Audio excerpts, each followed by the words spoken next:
Thank you. Good afternoon. Thank you for coming today. I'm Peter Roby, an associate professor here at d.school, and I have the great pleasure of introducing David Kelley, our guest speaker today. David and I are in a way connected through our mutual students. For 20 years, I've been encouraging our best design students to go to Stanford for the Product Design Master's Program. So some of our best and brightest, including Kirsten Munchinger, Jen Lopez, Liz Gerber, Coulter Lays, were star design students at Dartmouth before they became design stars with David at Stanford. So today, also in a sense, I'm representing Charlie Nierenberg, down here, a Dartmouth engineering alum who's a friend of David's. So here's a picture of Charlie at Bonneville this year when his Spirit of Rhett broke the land speed record. So when Charlie asked David to come to Dartmouth for this talk, the word is that David said, I don't really travel anymore for these kind of events, but for you, Charlie, I'll go. Okay.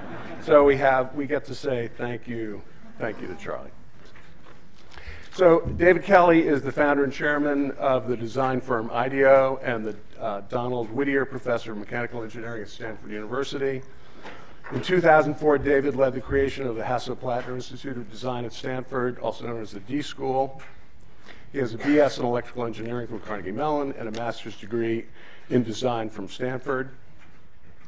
He has been recognized as one of America's leading design innovators. His firm, IDEO, is ranked in the top 25 most innovative companies by Businessweek, and has won more IDSA design awards than any other firm in the world.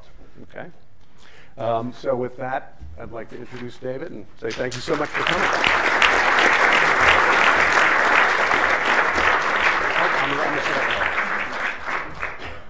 I think I'll sit over here. It's great to be here. Thanks. I probably would have come anyways, but you know, when a billionaire friend of yours asks you a favor, it's kind of hard because I think of what I can ask him back for. You know? Like, you know, Charlie, I was dreaming of a Gulfstream 5. Anyway, so I want to talk about innovation.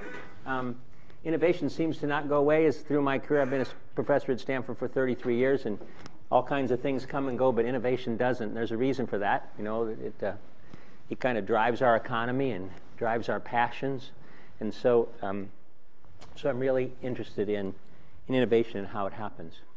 My own story is, you know, lots of people, ever since I was a little kid, always said to me, "Oh, you're so creative," and I never really thought that was true. It wasn't some kind of false humility or something. It's just that I believe everybody's creative, right? And all institutions can be creative. And so I made it my life's work to try to go and unlock that creativity that some people call innovation, creativity plus implementation, and I agree with that. And so what we've done is to just work with individuals at the D.school and with organizations at IDEO and try to take those blocks away that keep them from coming up with things that are new to the world and innovating, breakthrough ideas, and that's what it's all about. So, can I interrupt you for 1 second? Yeah. Make sure you have a microphone. Okay. Yeah. Can I just put it on your outside pocket so we can hear you? How would I say no to this mysterious person who comes out of the van? But the way you're reacting to him, he's not some crackpot that came off the street. So I gave him the respect he deserves. Anyway, so it's not enough to kind of have this one idea. It's not enough to kind of just kind of come up with random ideas that don't go anywhere. We're about impact. And so the idea is to be able to innovate routinely so that you have a methodology, you have a way of doing that you know about, and that you go on from one challenge to the next with the confidence that you know that you can come up with new ideas all the time. And so that kind of routineness to the innovation is also what we're after. And my particular passion, I'm trying to write a book, but I don't write very well. I don't know, some of you who are designers might have empathy for me. I'm really good at, like, I could make the Taj Mahal out of toothpicks really quickly, but to write a long email is painful. Right? So I recruited my brother, and he and I are trying to write a book about creative confidence and about how amazingly people quickly can, if they unblock those things that are keeping them from thinking of themselves as creative, how quickly they transform into persons and therefore their institutions and organizations, and how quickly they can innovate. And it happens all the time at the D.school, and we see it at IDEO. This kind of magic happens that individuals and organizations are transformed. And at first I thought, wow, that's amazing. Then I realized that it's true that everybody's creative. It's just that they have these blocks, and if we can remove them by teaching them a methodology, then it's not like we're trying to fill vessels and make them creative. They're already creative, and we're just removing the blocks so they can blossom. And so this is a kind of a mindset. This mindset that what a famous psychologist at Stanford, Albert Bandura, calls self-efficacy. That you have a view of the world and you realize that you're capable of changing it. That kind of confidence is really a mindset that we're trying to incur in as many people as possible. So one of the things I would do is not pay too much attention to me on this subject. This is my religion, right? So I won't always be exactly objective. So it's not just me. There's lots of people that are on the same case. Albert Bandura, who I just mentioned, and his book on self-efficacy.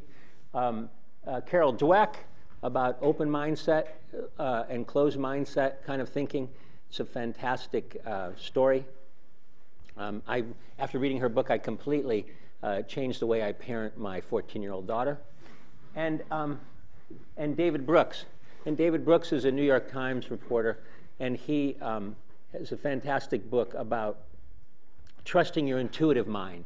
Because so many of us, especially in a school like this, are really capable and trusting of our analytical mind, but there are better results to be had if you both trust your analytical mind and trust your intuitive mind, and that's what that book's about. So the way we do this is kind of baby steps. You know, you're not thinking you're that creative or you're having trouble innovating routinely. We have a methodology that we kind of like hold your hand and take you through it so that you have a framework. It appeals to your analytical mind to have a kind of a step-by-step kind of approach to innovation.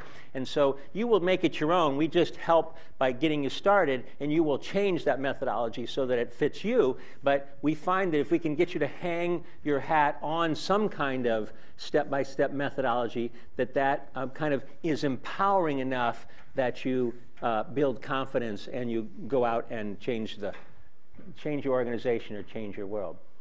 And you know, I've collected diagrams on design processes my whole life, and they're all they're all slightly different and sometimes completely different arrangement. But the most important part is that you have an approach that makes sense.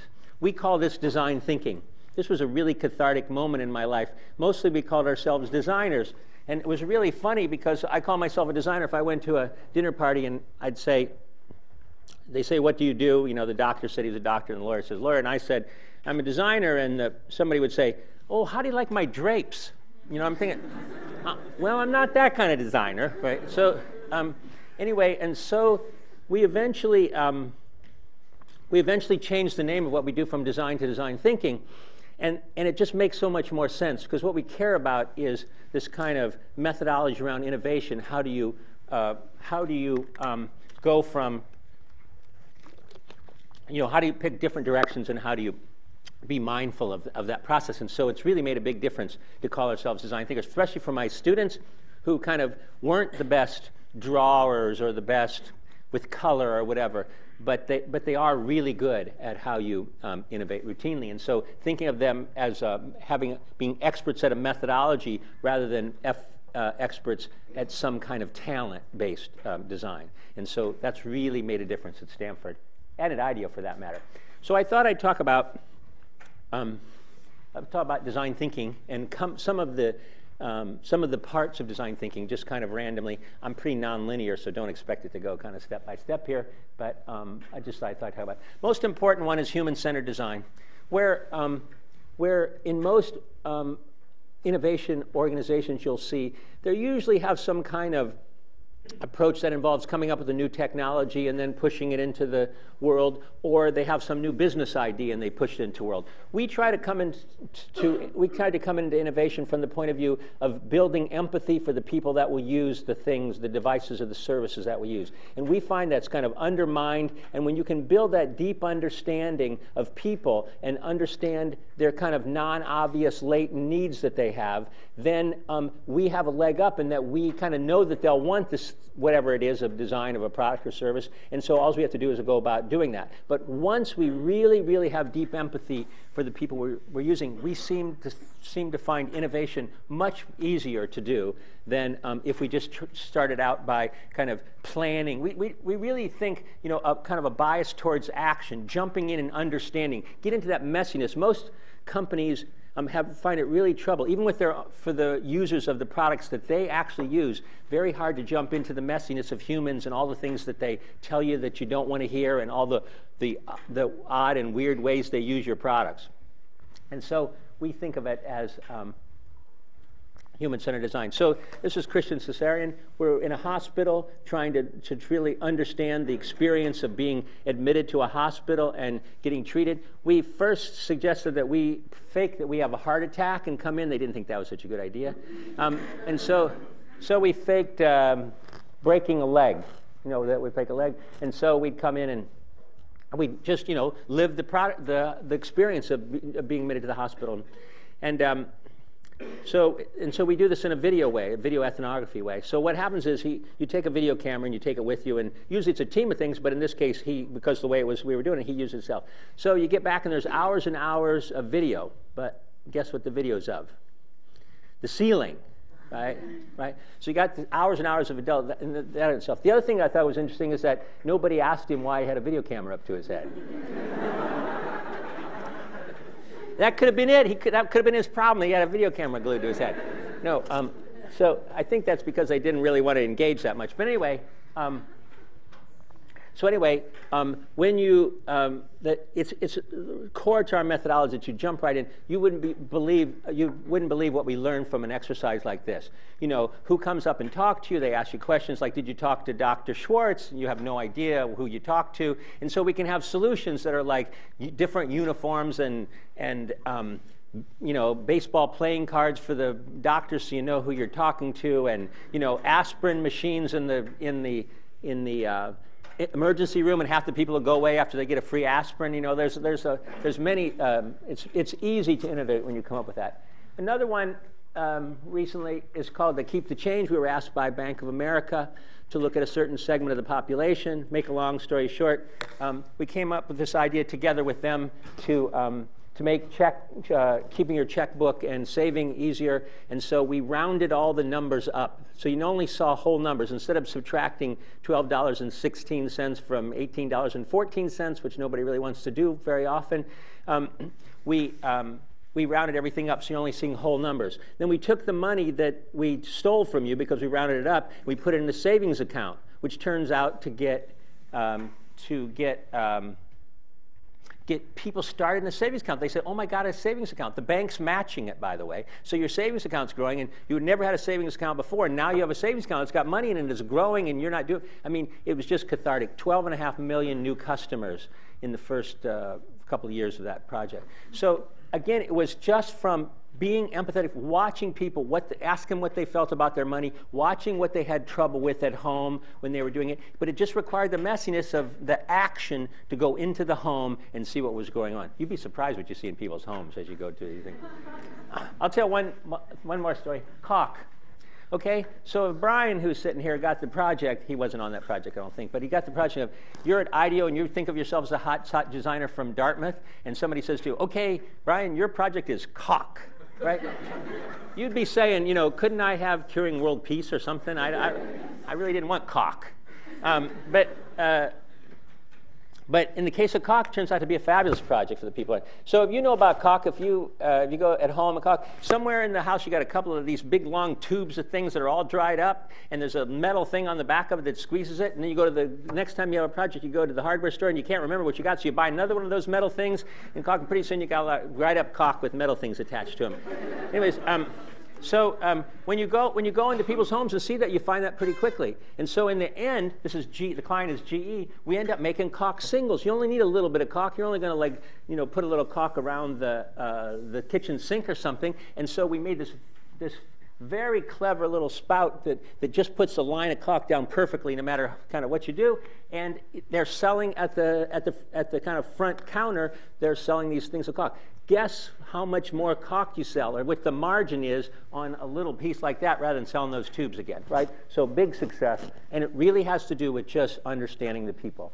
So culture of prototyping, again, our thing is action, do action. So after you understand people, start building stuff. There's that cathartic thing of build to think, we call it. You build stuff, no matter what it is, doesn't matter how crummy it is, but you build that stuff and you take it back out and show those people that you now have empathy for, and you start to, it's just this is common sense. Sometimes IDEO clients, after we just charged them $4 or $5 million to me, what you proposed was really clever, but it was just kind of common sense. I said, isn't that cool? We charged you $4 or $5 million and it was just common sense? What a great business.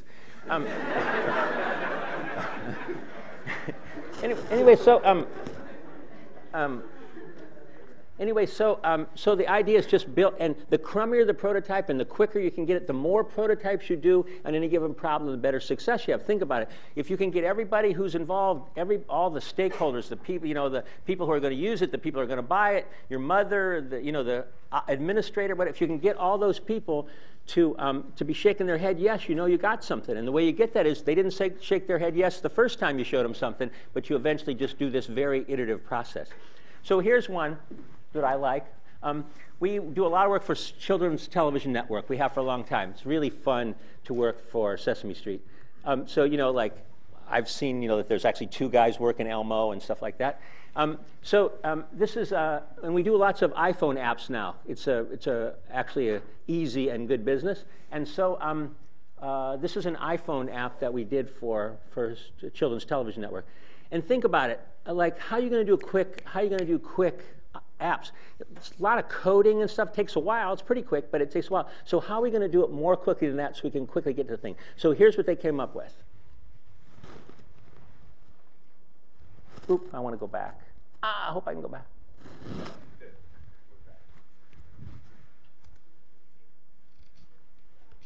Oh, there's no sound. That's right. And I'm a player, so I can manage the monster. And he gives me special dance moves. I go and touch again, and he does a different one. And it can go for as long as I want if he has a few signature moves.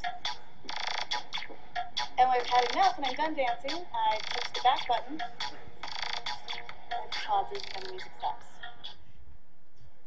Monster make. Cool. That's all I can.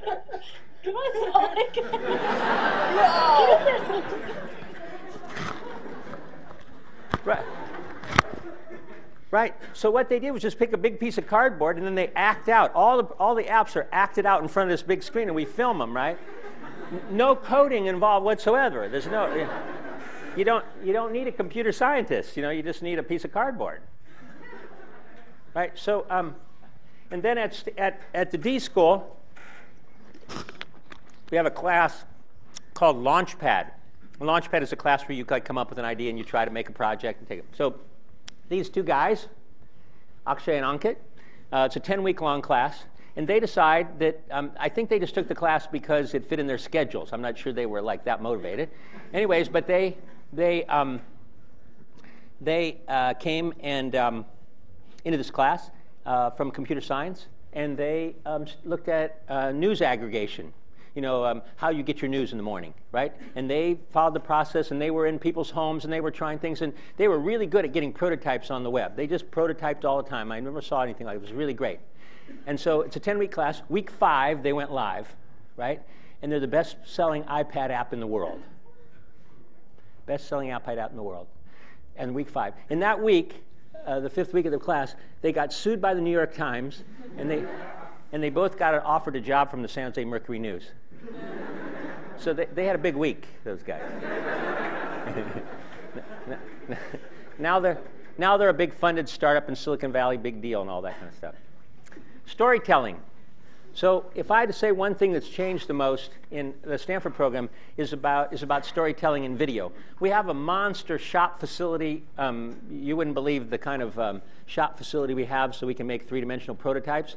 But it's just recently we started building out our video labs, because it turns out that the way my students present now, they used to stand in front of me and make a presentation and show me the prototype and stuff, and now everything's done as a story on video.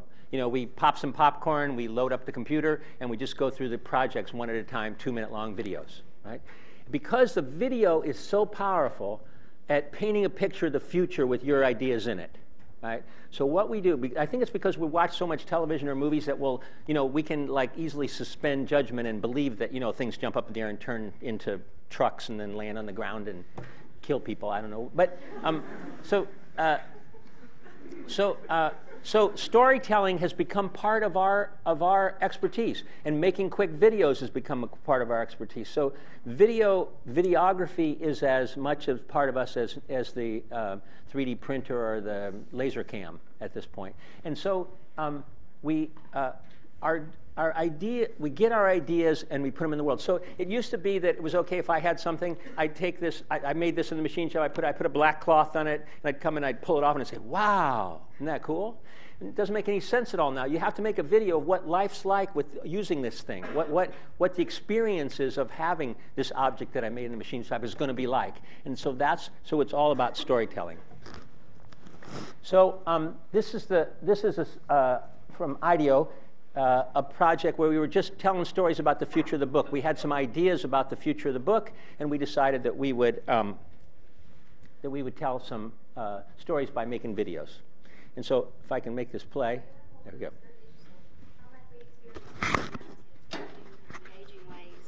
Introducing Alice, an interactive reading experience that invites the reader to engage in stories. You want me to stop it? It's okay.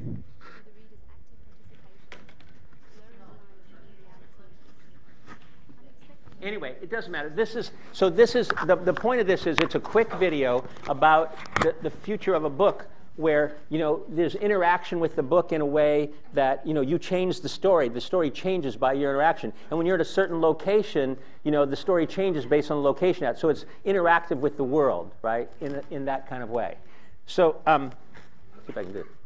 Anyways, but the point is, I'm trying to make the case that you should be building video labs right next to your machine shop, right? Because storytelling is a big part of what the engineer, the designer does today.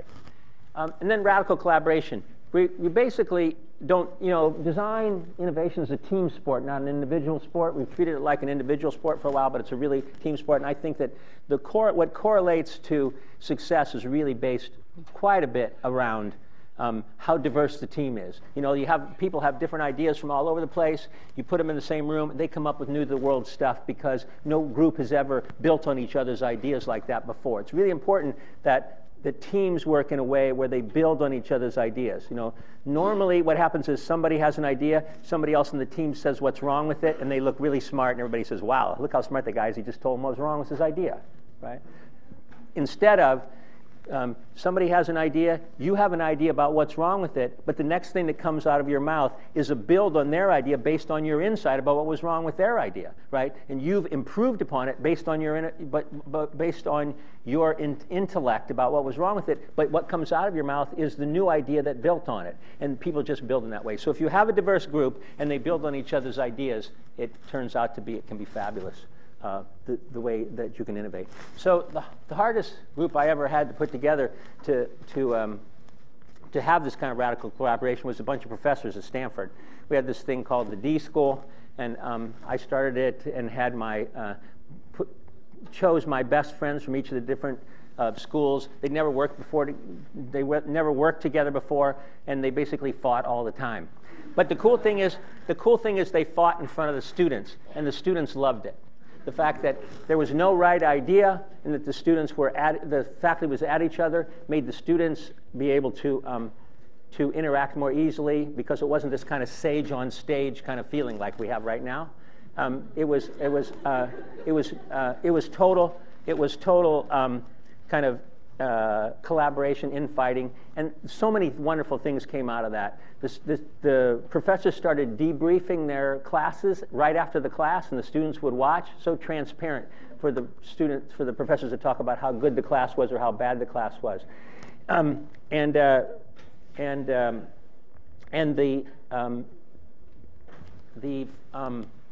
lost my train of thought there. The students then, but the funniest thing that ever happened to me was we're there and you see these guys and one guy's saying A and one guy's saying B and one guy's saying C. The students, one of the students always raised their hand in every class and said, "Who's doing the grading here?" Right? Because you're so used to pleasing the teacher, now you got three lunatics who are all going in different directions. It's pretty hard to figure out. I'll tell you one story. I'm running a little late, but I'll tell you a story. So, which is that when so there's a business school professor, an engineering professor, and a social science professor in every class. Have to be that. Those three people have to be present in order to have a class. And we're in this class, and the business school professor, he's an accounting professor, says, "If you don't write it down, it doesn't exist." Well, I can't let him get away with that, right? I'm saying, what about meaning? You know, what about emotion stuff? So he and I are fighting for a while.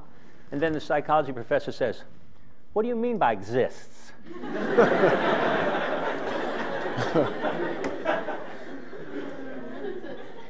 So lots of ways to collaborate. If you don't, I hope you know about Open IDEO. Open IDEO is the notion of, you know, IDEO has a normal team of about 10 people, 5 to 10 people on a project. What if we put 50,000 people on a project? Okay, then what do you get from a radical collaboration point? It's working very well. We just finished a challenge on Detroit, on the inner cities. Anyways, and so this is a way for us. We kind of manage the process because that's what we're good at, and we let the whole world riff on the projects that we're working on. So I'll just say quickly, it's working. Surprised the hell out of me. I'm very pleased to see what's happened in these places. IDEO's through the roof. The projects are so interesting. It's amazing, and we're having great luck with getting organizations to be able to we know we used to kind of do this creative work and take it and show it to our clients, and now we invite them in. We work together on things, you know, and the transformation in their cultures towards a culture of innovation is really gratifying to most of us. As I was saying to somebody today, we used to like put plastic boxes on computers in the early days in the 70s, and now we're doing stuff like Center for Disease Control about how to make kids eat healthier, the Red Cross, the Gates Foundation, water in India and Africa. So we're doing lots of social entrepreneurship, as well as you name it, in sort of almost any other kind of category. The D.school started off it's kind of this kind of small thing. Now there's 750 students coming all the time, 17 classes a quarter. Everything's oversubscribed, and more importantly to me, I get calls all the time from other universities that say, "Oh my God, we would like to have a D.school at our place," and so we're helping them get started on that kind of things. But the D.school has lots of great wins. This is one of my favorite. We were just talking about in one of your classes about D-Light, which is one of our successes of replacing kerosene with solar lanterns in the developing world. But this one is just gone live. Embrace. These people went in, the students, they went in, they were looking at incubators. They found out as they went in, using their empathy, they found out that the incubator wasn't the problem, although they were $2,000 and they were in the hospital. That the real problem was babies were dying because they couldn't maintain their body weight in India, lots of them.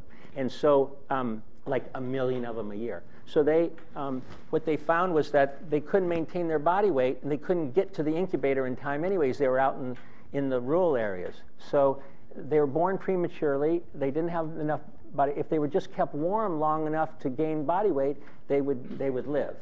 And so instead of designing a new incubator, which they were set out to do, they basically designed a sleeping bag to keep those babies warm. Anyway, estimates 200,000 babies will be saved this year with this device. And it's all because these kids went out and got into, there's an ABC News special on these kids. And just they went out and they had the guts to go out and to tramp into the bush, find out what was going on, and really find out what it needed to do, instead of taking the problem they were given, which was to design a new incubator. and delight, which I was just talking about.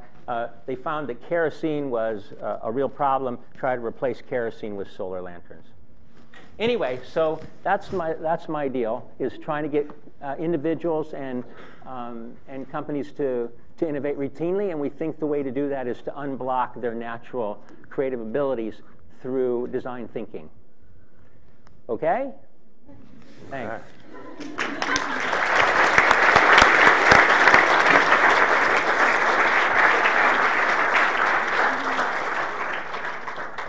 Want to turn that off? Yeah. So I've been doing this a bit. So I used to give longer talks, and then I realized that I wasn't talking about what the audience wanted to talk about. So the trick was find a big shot who's actually who's actually a part of the community and have him ask the questions. Then by definition, if he's any good, he's going to ask me questions that you actually care about, so you can judge. Well, we'll so see. now, see we'll how see. I've changed it from now you're judging him. You're on Peter now, not on me. Got that? I just went right back on. I've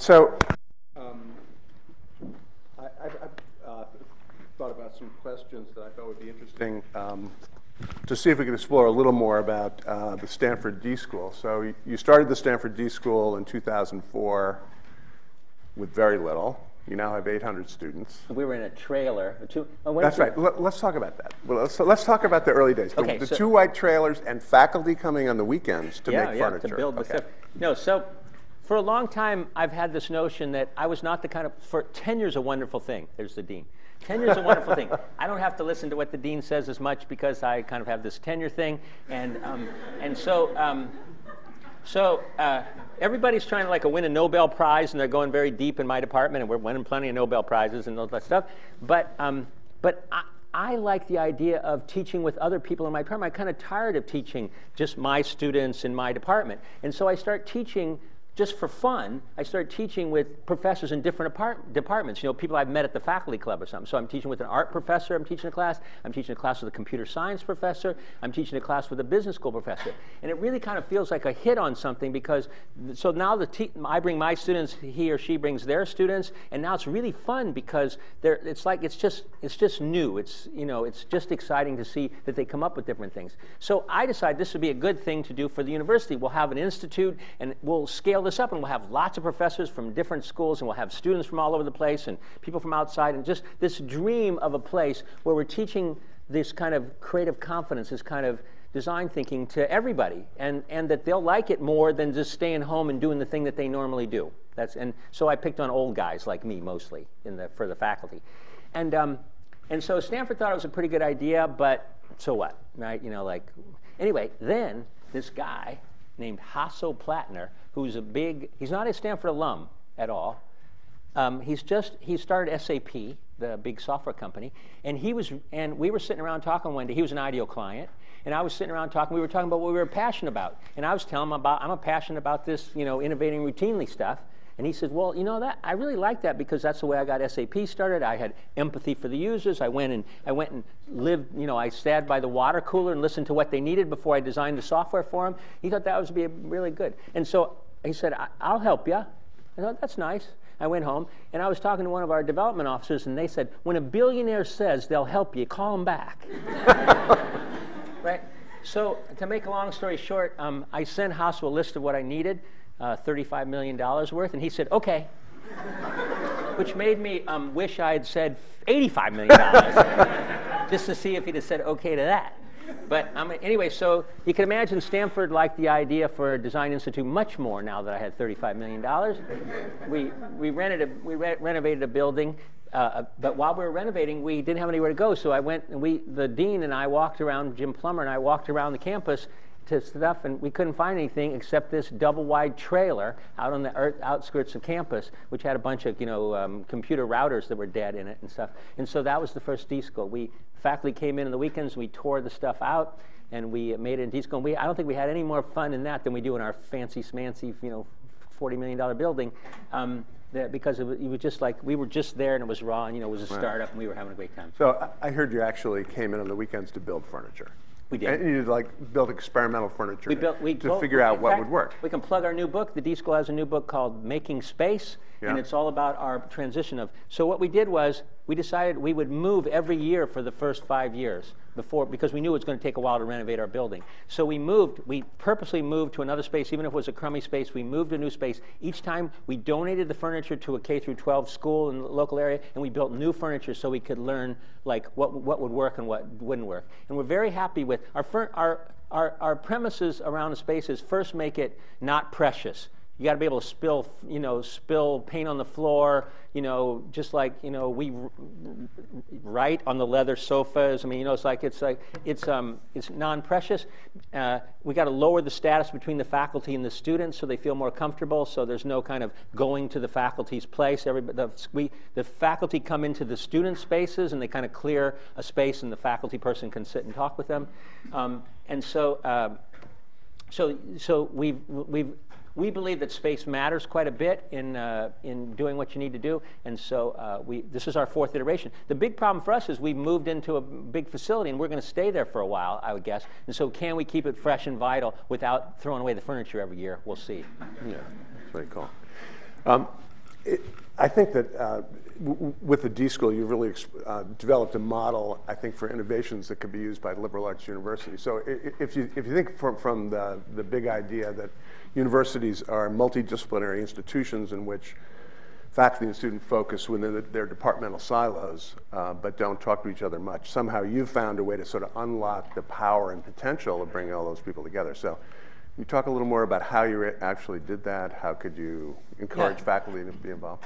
Sure. I mean, faculty and students are naturally curious, and if you can feed them a more vital, more exciting experience, educational experience, they'll go for it. They'll vote with their feet. I mean, the D.school doesn't pay the faculty and doesn't have any required courses or give any degrees or anything else. People are there because they want to be there, right?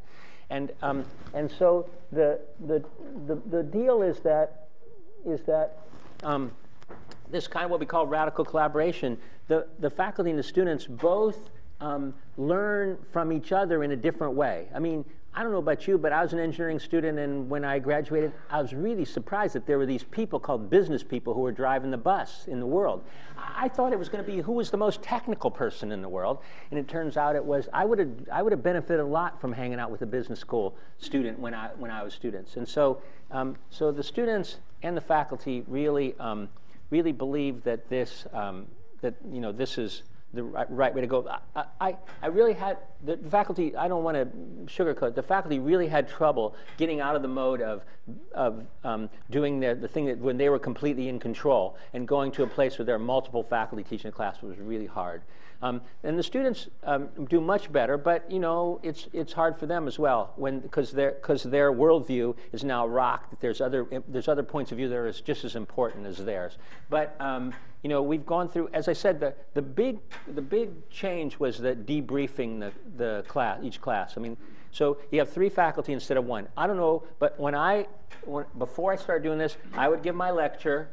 I would leave the classroom. Nobody argues with me very much, and I come back and give the same lecture next year, good or bad, right? And so year after year, there was no improvement. Now, with the way we're structured, there's a debrief after the class. The 3 professors get together and they talk amongst themselves about what worked and what didn't work, and I liked your thing and this stuff. And the students who have time sit around and they hang out. And so it's really cool because you can go and say to this, if I think I'm right and the other professor's wrong, I say, well, what do you guys think? The students. And so because they're the kind of ultimate authority on what worked and what didn't work in the classroom. So it really is more, the answer to the question is, it's really more exciting if you can get it to work, that kind of working together with a bunch of other smart people that teach you as much. One of my colleagues says about the students that the eggs teach the chickens, meaning that they learn a lot from the student, that kind of reverse mentoring. And it's just a more dynamic learning experience than it is in the old way. Can you talk a little bit about the experience of students? So in the D.school, you have students from medicine, law, engineering, all sorts of schools who don't consider themselves creative or designers. They get involved in this experience. And our mutual friend Rolf Foste used to talk about flipping. And so at some point they flip. So you want to talk about that? Yeah, it's really interesting to watch. I think I said a little bit, but how quickly people flip. I mean, so my view is, you're a kindergarten, you're in grade school, and somehow you opt out of being creative, and because it's like we're harsh critics of people's their creative ability, especially around drawing for some reason, and then. But you've always retained that desire in some way, or you do something on the side from your vocation or whatever. But we get them into the D.school, and we allow them to express themselves, to trust their intuition, to do the kind of things that the designers naturally do. And I have hours. I just interviewed 60 people for the book. I have hours of people on videotape crying about how good it feels to think of yourself as creative rather than not be creative. That kind of fear of being creative is gone, and so it's amazing how emotional people get that they've done that, right? and so I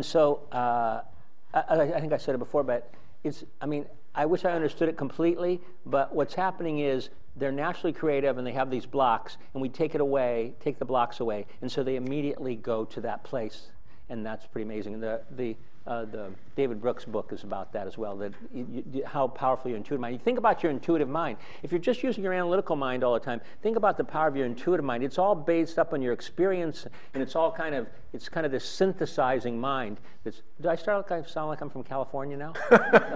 I'm from Ohio, just so you know. But analytical mind, intuitive mind, two sides of the brain or stuff. There's something there, and the brain science is proving that, if you watch it, and that's what David Brooks is talking about.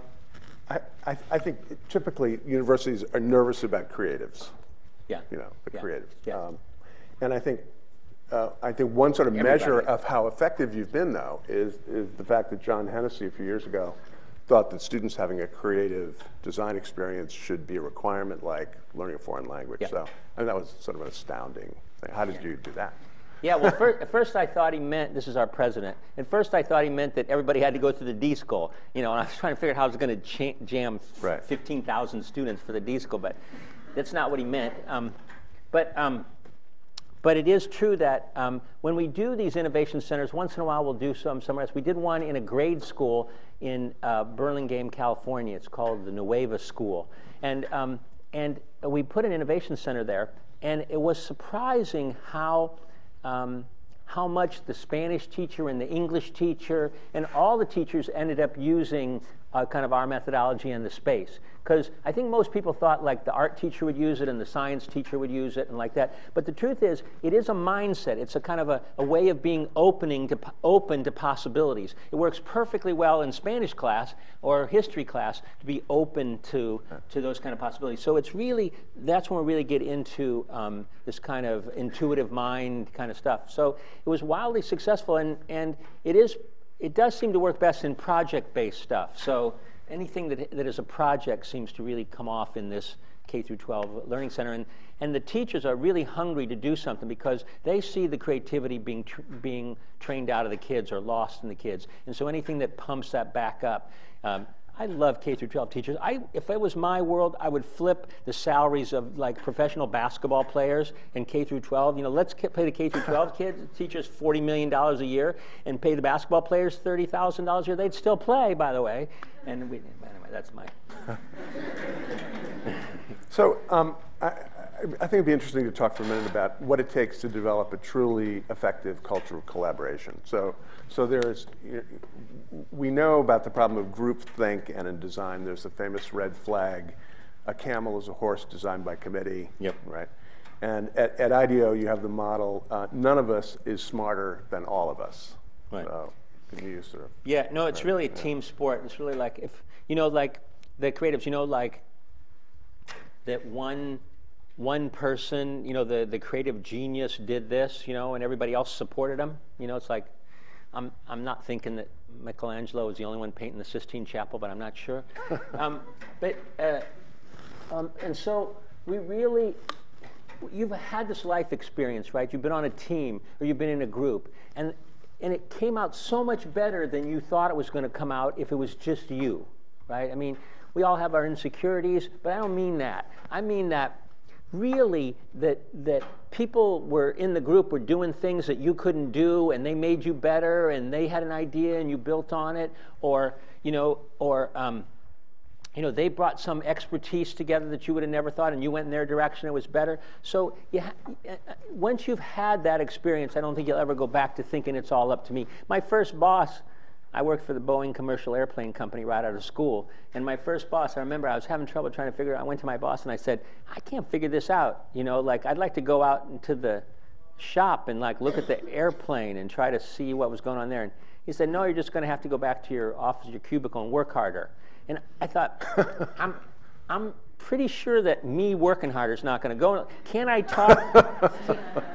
talk to somebody else? And so that notion that that the team stuff. I'm not a big sports person, but that whole, I watch how that team thing is cathartic to get together. So I really think, now I have to say, of all the things I've done, getting professors to work together is the hardest thing, but it's just like anything else, they fall the hardest. It's like engineers. I can tell engineering jokes here because I won't tell engineering jokes. I only know one, I only know one engineering joke about the difference between the extroverted and the introverted engineer. Does everybody know this one? No.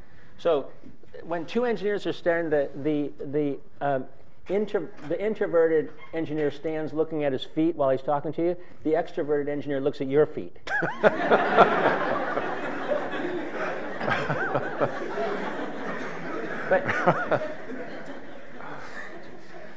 But I love engineers, as I are one, and it's really interesting to watch engineers in a collaborative way.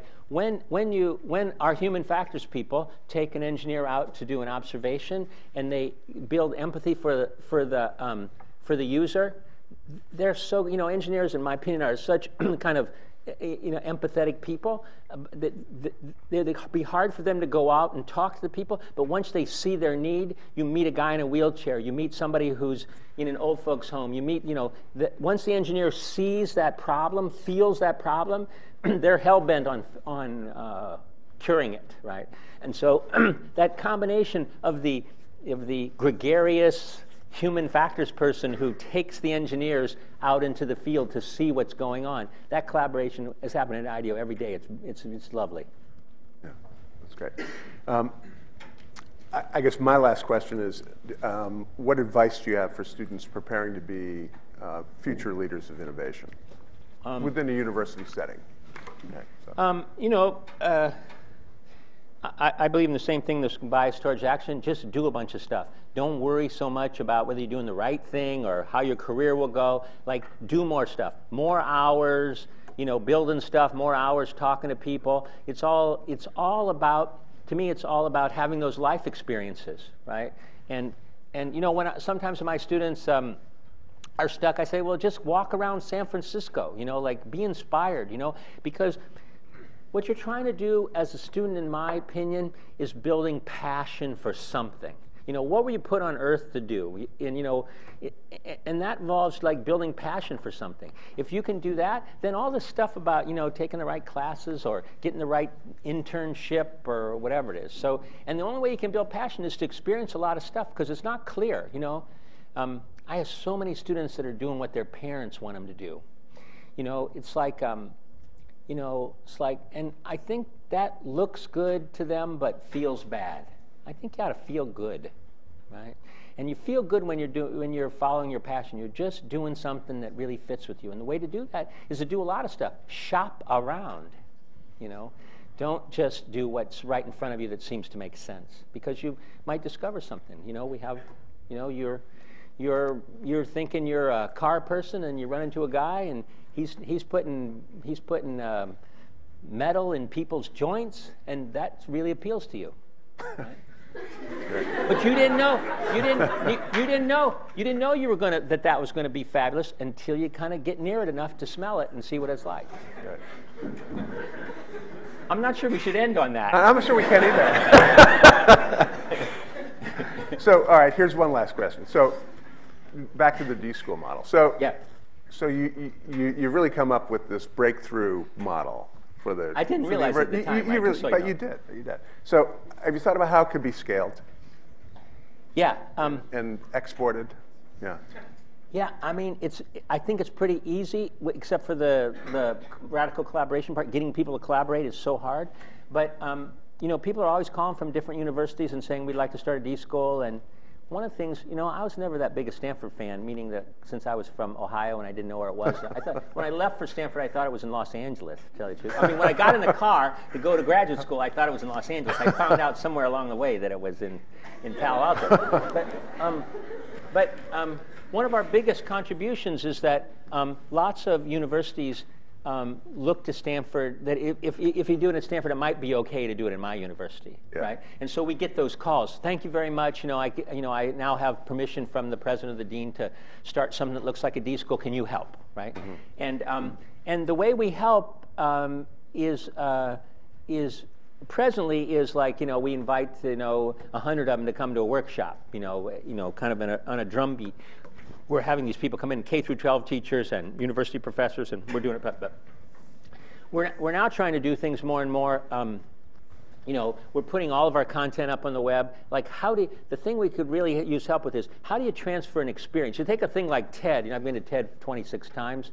It would start out as a design thing. And TED did a great job of, like, if you're talking about listening to information or taking information in, you start out as this little design conference, and now it's fabulous, right? It's like Salman Khan. I mean, it's like everything's going out. But we have the problem of, how do you transport an experience, right? So we're trying, but that's the reason I'm writing a book. That's why you see all the stuff that's going up on our website.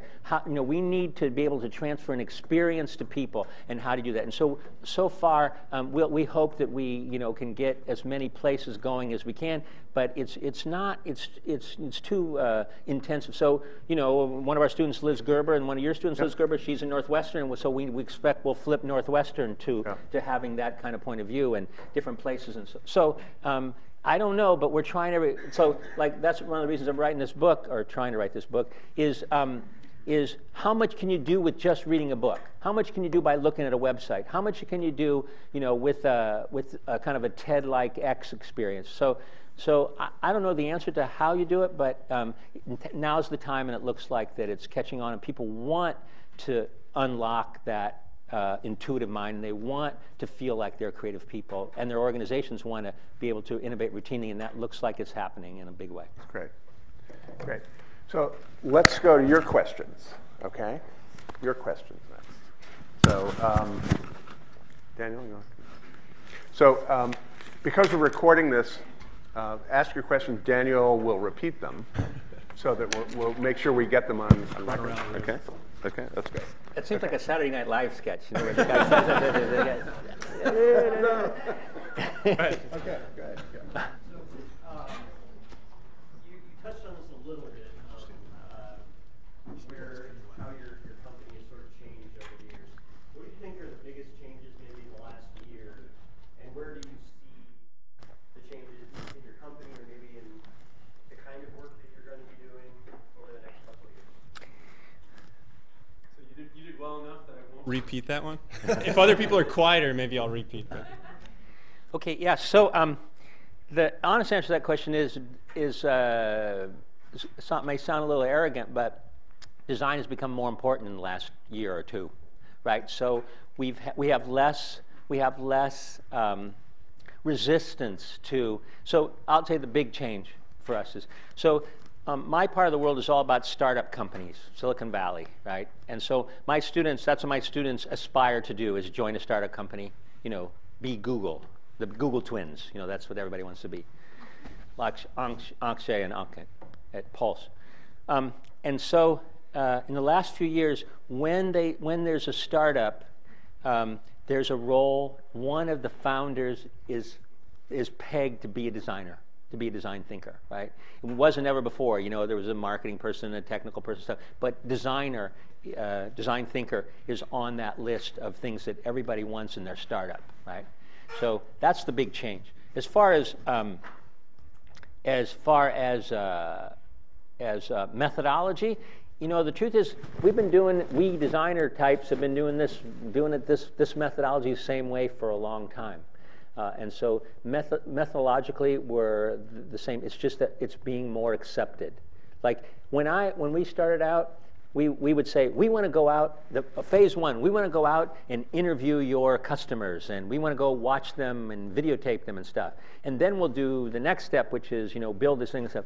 And all the clients would always say, can't we just skip that first part, because this seems like fooling around, and we want you to actually do some work here, right? And so don't go doing that fooling around. And so now more and more organizations are getting it that that's the part where the big ideas are going to come from, is that, understanding of what is important to people, what's meaningful in their lives, and that we can give them that. So I'd say the change is the emphasis, more emphasis, is that understanding people and empathy for people is the right way to go when you're looking for ideas.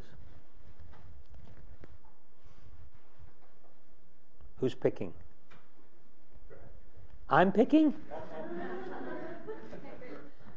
really liked what you were saying about the D.school for the first 5 years. You just moved to new locations, you threw away all your old furniture and just restarted.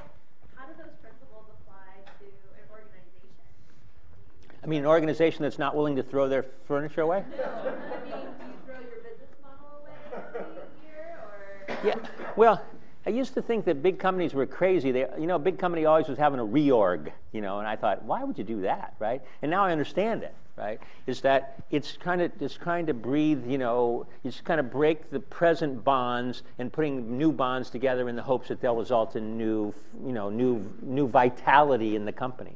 So I'm always thinking that it's the same thing. If you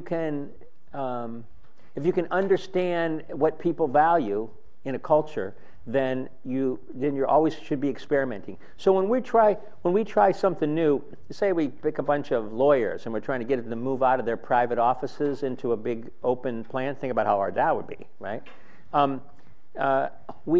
But we know they'll like it because we've done it with other organizations. So the trick is basically everything should be an experiment, right?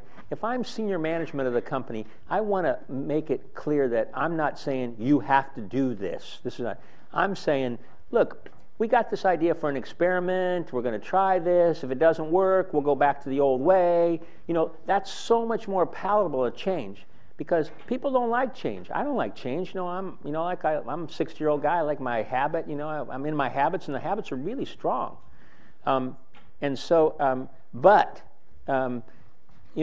Changes, you change, and I remain the same. That's change, right? So if your culture can be a culture of experimentation and prototyping, where you see that transparently senior management really is trying to find what's best for you, not trying to smoke-filled room feather their own beds, right?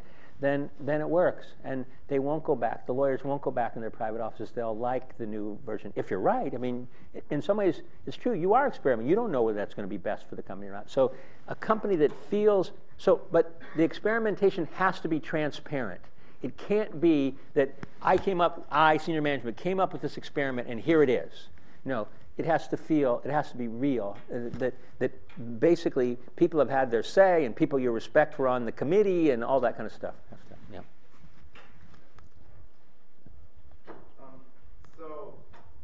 This is a question I think is very practical for us as students. If you have a problem, I'm sure you've done lots of design stuff in your career, and you Design? No. What's that? You're given a problem, and you have done your research already, and you've been thinking, and you've been throwing furniture away, all kinds of things.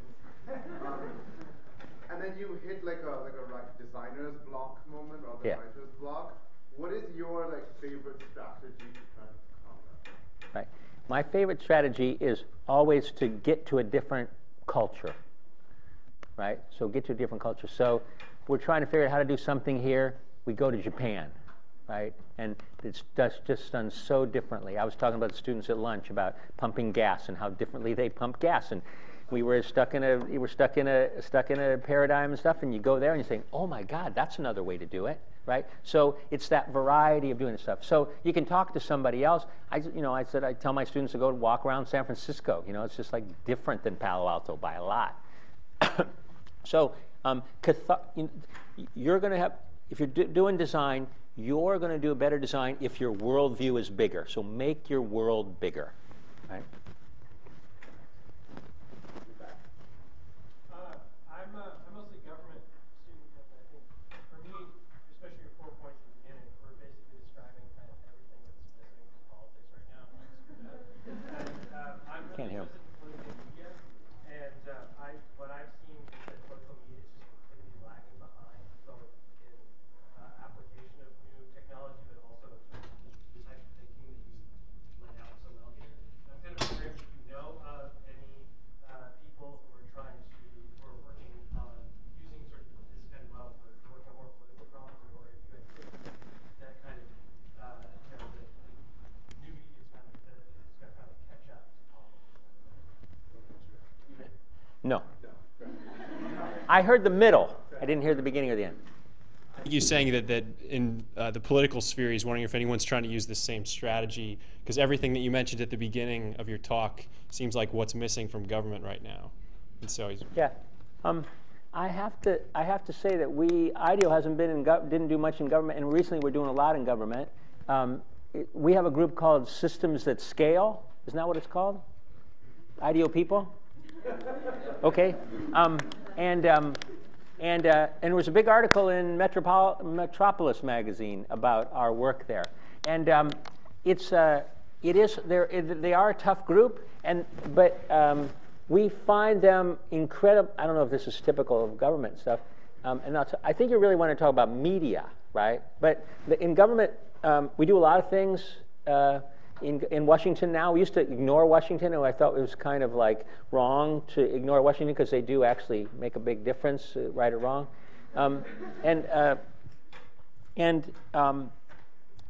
government groups tend to be really okay with unlike most of our clients, it's really hard to get them to like latch on to a big idea, and they're able to implement if the big idea suits them. Government seems to be really okay with big ideas, but just implementing doesn't seem to ever happen, right?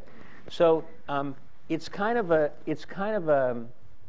difficult thing for us, because in general, IDEO works with clients where we help them come up with the big ideas, and then they're already good at implementing, right? They already made the toaster or the blender, and we give them a new kitchen appliance, and they're actually pretty good at doing that. So we've had to develop different kinds of skills about helping them actually implement, right? So I would say that as far as are there people doing it, I'd say government is much more receptive to this kind of thinking than Obama people are much more receptive than we've ever seen before. So I think I am encouraged. Are you guys? What do you think? No, but I mean, if IDEO's if IDEO's a pretty big design firm, and if we're an indication of the market is an indication of where we're going, we're deep into government much more than we have ever before, especially in the last 3 years. So that's good, I think. I mean, if you believe that design thinking can help government, they're receptive.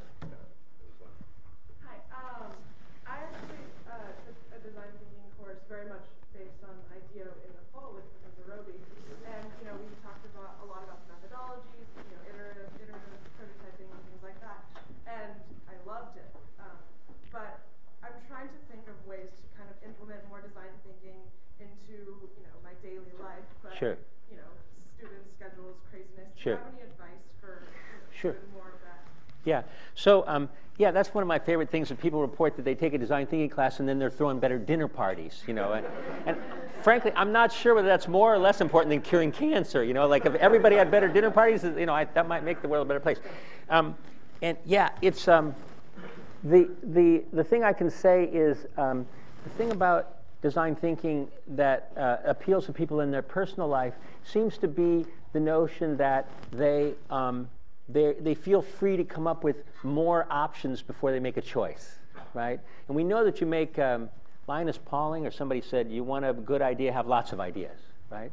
And so design thinking is based on what we call coming up with ideas is where you need to, when you're trying to come up with ideas, you kind of, instead of just kind of doing the cliched thing that's right in front of that you normally do, you systematically just say, okay, I'm gonna put those ideas down, what I was gonna do, but I'm gonna like push myself, like we do a lot of mind mapping that does this. I don't know if you guys use mind mapping as a technique, but with mind mapping, you kind of go out and you keep going. As you get out in the tree, it gets more and more interesting because you're going to places that you've never been before, right? So the cliched ideas are closer to the center, but as you get further out to the thing, you're finding that. So the idea is that you want to, instead of just taking the idea that you would normally do, you want to come up with more. And we try to work on both what we call fluency and flexibility, meaning that you have lots of ideas. Just force yourself to have more ideas. So sometimes, just the act of having quantity will help. And the other thing is flexibility, that the ideas are different one from the other, right? So force yourself to have ideas that are from different points of view, from strong points. So you have a lot of ideas, and they're different one from the next, right? And so it's a systematic thing. For us, it's kind of like, psychologists will say, you get in trouble, breathe, take a big deep breath. That'll like calm you, And our approach is, just kind of brainstorm a whole bunch of possibilities before you make a decision, right? Okay, we have time for one more question. I love the way you started talking about creative confidence, and it sounds like that's the next chapter for you. First It is. It is. Yes. And you described two things to give people creative confidence. You said that you would help them adopt a creative mindset and give them a creative process or a methodology. Framework. Could you tell us a little bit about each? In your book, I think Innovation by Design, did you lay out some? Not me, but yeah, IDEO, yeah. Yeah, IDEO lays out some of the methodology. Is that a good resource for methodology? And is your new book then about the mindset? Yeah. Is there something you point to? Makes me a little nervous when you say my new book, because I'm not sure how that's going to happen. I'll tell you what, the best source is in the end of March, I'm giving a TED Talk on creative confidence. That will be the best source whenever they post that talk. So that's the place to look. But you're absolutely right on that. Kind of, there's that thing, kind of taking the blocks off, and we do that by giving a methodology. And so, it's. All I can tell you is it's easier than it seems. This kind of getting people creative confidence, I've said it's like flipping a switch. I didn't see it coming, especially at the D.school, but there's some pent-up desire to feel that way. It feels like to me like I always had the desire to be able to play the piano, like good enough that after the dinner party I could sit down and the girls would line up around me, and I'd be playing, like Bill Murray and Groundhog Day or something. That's my dream, right? Anyways, well, it really feels like that to me, that the people are like that. They always wanted to be like, they always wanted to think of themselves, that they were creative and kind of carry that around. That they weren't afraid to go to the board and draw stick figures or whatever it is that was there. But anyway, and so it's really exciting to see how easily people flip. Thank you very much.